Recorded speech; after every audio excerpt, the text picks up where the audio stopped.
बिस्मिल्लाहिर्रहमानिर्रहीम। आज का हमारा मौजूद गुफ्तगू है ख़वातीन और इमाम मेहदी अलैहिस्सलाम का लश्कर। मौजूद गुफ्तगू में ये जैसा कि आप जानते हैं कि मशहूर व मारूफ़ है कि इमाम अलैहिस्सलाम के साथ 313 अज़ीम तरीन मुजाहिदीन औलिया खुदा होंगे। लेकिन सवाल ये पैदा होता है कि क्या ख़वातीन भी होंगी? तो यकीनन इसका जवाब यह है कि यकीनन ख़वातीन भी होंगी, क्योंकि आलमे बशरियत और आलमे इस्लाम की कोई भी तारीख़ आपको ऐसी नहीं मिलेगी जो ख़वातीन के बग़ैर मुकम्मल हो।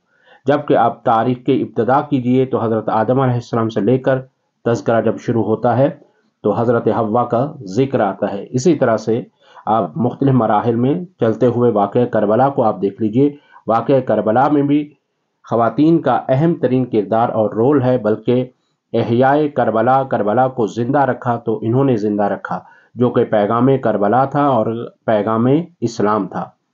अब सवाल ये पैदा होता है कि जो कायनात की अजीम तरीन तहरीक इमाम मेहदी अलैहिस्सलाम कहा जाए, उनमें ख़वातीन जो होंगी उनकी तादाद क्या होगी?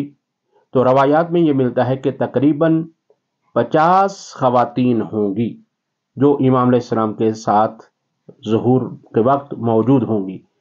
लेकिन उनमें से 13 जो रवायात के अंदर मौजूद है कि उनकी रजात होगी। रजात यानी उनकी वफ़ात या शहादत के बाद उन ख़वातीन को दोबारा इमाम अलैहिस्सलाम अपने मुअज़्ज़े से ज़िंदा करेंगे और ये 13 ख़वातीन इमाम अलैहिस्सलाम के साथ खिदमत में रहेंगी। और इनका क्या काम होगा, ज़रा जानिएगा। इमाम जाफ़र सादिक़ अलैहिस्सलाम से रिवायत है कि रावी कहते हैं कि इमाम अलैहिस्सलाम ने फरमाया कि सलासा अशरता इमरातन, 13 ख़वातीन इमाम अलैहिस्सलाम के साथ ज़ुहूर के वक्त मौजूद होंगी। रावी कहता है कि मा यसना बिहिन्ना, उन ख़वातीन का काम क्या होगा?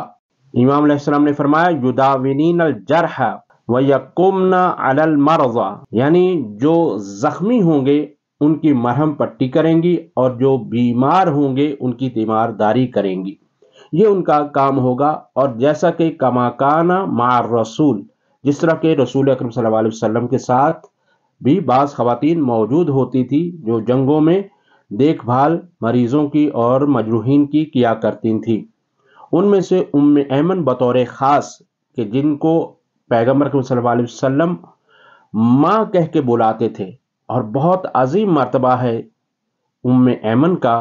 और ये जंगों में भी बाकी ख़वातीन जो मुजाहिदीन थी उस दौर की, उनके साथ वहाँ पर मौजूद होती थी। और फिर जहाँ कहीं भी ज़रूरत पेश आई, बिलखुसूस क़याम हज़रत फ़ातिमा ज़हरा सलामुल्लाह अलैहा के वक्त भी ये हज़रत उम्मे ऐमन बीबी के साथ जाती हैं। आप उन चीज़ों से आगाह हैं, बहुत बड़ी बाअज़मत हैं, मुजाहिदा हैं।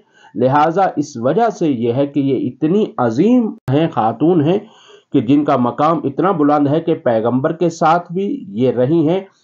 और इसी तरह से जब हज़रत इमाम मेहदी अलैहिस्सलाम ज़ुहूर फरमाएंगे तो उनके साथ भी दोबारा रजअत के तौर पर जिंदा होकर ये तशरीफ लाएंगी। तो बहरहाल 13 ख़वातीन उनमें से रजअत के तौर पर जिंदा दोबारा होंगी। और उसके बाद रावी ये कहता है फसम्मिहिन्न ली, फरजंद रसूल उनका नाम मुझे बयान कीजिए। तो फिर इमाम अलैहिस्सलाम ने एक एक करके सबके नाम गिनवाए हैं। हमारी गुफ्तगू का मकसद असल में मुख्तसर होना है, वरना बाकायदा हर एक खातून की तफसील है कि ये खातून नाम क्या है, इसकी अजमत क्या है, किस दौर में रही। मसलन उनमें से सबसे पहले आप मुलाहजा फरमाएंगे अल किनवाओ बिन्तो रुशैद। ये वो बीबी हैं कि जो बाअज़मत तरीन साहिब ईमान थी, फिरऔन की कज़न की बेटी थी, लेकिन इसका मकाम आली मकाम है। तो बहरहाल इमाम अलैहिस्सलाम ने फरमाया कि सबसे पहली ये खातून होंगी। उसके बाद फरमाया उम्मे ऐमन होंगी। उसके बाद हबाबतुल वालबिया, सुमैया उम्मे अम्मार बिन यासिर। आप जानते हैं कि हज़रत अम्मार बिन यासिर की वालिदा मोहतरमा शहीदा है, इस्लाम की पहली शहीदा है। वो भी इमाम अलैहिस्सलाम के साथ ज़ुहूर फरमाएंगी। वह ज़ुबैदा खातून आप जानते हैं कि हारून रशीद की ज़ौजा रही हैं, लेकिन साहिब ईमान थी, बहुत बड़े मकाम रखती थी। उम्मु खालिदिन अहमसिया, उम्मु सईदिन हनफिया व सुबानतुल माशिता व उम्मु खालिदिन जहानिया। ये ख़वातीन امام علیہ السلام کے ساتھ ظہور فرمائیں گی۔ یہ خواتین امام علیہ السلام کے ساتھ ساتھ ہمیشہ ہر مقام پر رہیں گی۔ اور پھر اس کے ساتھ ساتھ یہ ہے کہ روایت میں یہ ملتا ہے کہ جب حضرت عیسیٰ علیہ السلام ظہور فرمائیں گے امام مہدی علیہ السلام کے بعد، عیسیٰ علیہ السلام کے ساتھ بھی 800 مرد اور 400 خواتین ہوں گی، جو اس وقت کی نیک اور صالح خواتین ہوں گی۔ ان کو حضرت عیسیٰ علیہ السلام کی معیت حاصل ہوگی اور وہ آئیں گی۔ اور پھر جو 50 خواتین کے حوالے سے کہا گیا ہے، یہ وہ خواتین ہوں گی جو مختلف مقامات سے مکہ میں جمع ہوں گی۔ اور مکہ میں کوئی اس وقت موبائل سے رابطہ کر کے نہیں آئیں گی کہ مثلا میں بھی آ رہی ہوں آپ بھی آ جائیے، نہیں، ایسا نہیں، کوئی ان کا آپس میں رابطہ نہیں ہوگا، لیکن یہ نظام الہی ہوگا کہ جو اس وقت کی نیک اور اچھی خواتین ہوں گی 50 وہ مکہ میں جمع ہوں گی جب امام کا ظہور ہوگا۔ بس آپ نے ملاحظہ فرمایا کہ تحریک امام مہدی علیہ السلام میں بھی خواتین کا اہم ترین کردار اور رول ہوگا، اور یہی وجہ ہے کہ آج بھی اس کردار کو کم نہیں سمجھا جا سکتا۔ دیکھیے، پہلی درسگاہ ماں کی آغوش ہوتی ہے، کیونکہ یہ ماں ایک اچھا سپاہی امام کا پیدا کر سکتی ہیں اور ان کو بنا سکتی ہیں۔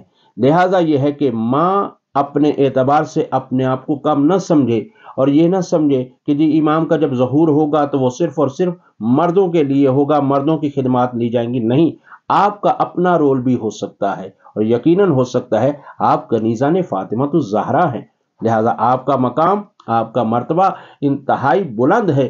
اور ساتھ ساتھ یہ ہے کہ حتماً اپنے کردار سے بھی ثابت کریں کہ ہم بھی ان 50 میں سے یا 50 کے علاوہ بھی جو خواتین ہوں گی جو امام کی خدمت میں اور امام کی تحریک میں شامل ہوں گی، ہم بھی ان میں سے ہو جائیں۔ تو سب سے پہلی ذمہ داری یہ ہے کہ اپنا اخلاق، اپنا کردار اور اپنی اولاد کی تربیت، یہ سب کچھ اس مجاہدہ کی ذمہ داری ہے کہ جو یہ چاہتی ہیں کہ میرا بھی نام ان خواتین میں آ جائے کہ جو امام کے لشکر میں شامل ہونے والی ہیں۔ تو انشاءاللہ تعالی آپ بھی شامل ہو سکتی ہیں، اور بالکل ضرور ہو سکتی ہے، شرط یہ ہے کہ ہمارا اور آپ کا کردار اس قابل ہو جائے کہ مولا ہمیں قبول فرما لیں۔ رب ذوالجلال سے دعا کرتے ہیں کہ خداوند متعال ہم سب کو توفیق خاص عطا فرمائے، تاکہ ہم جب امام کا ظہور ہو تو ہم بھی ان میں شامل ہو سکیں۔ الہی آمین۔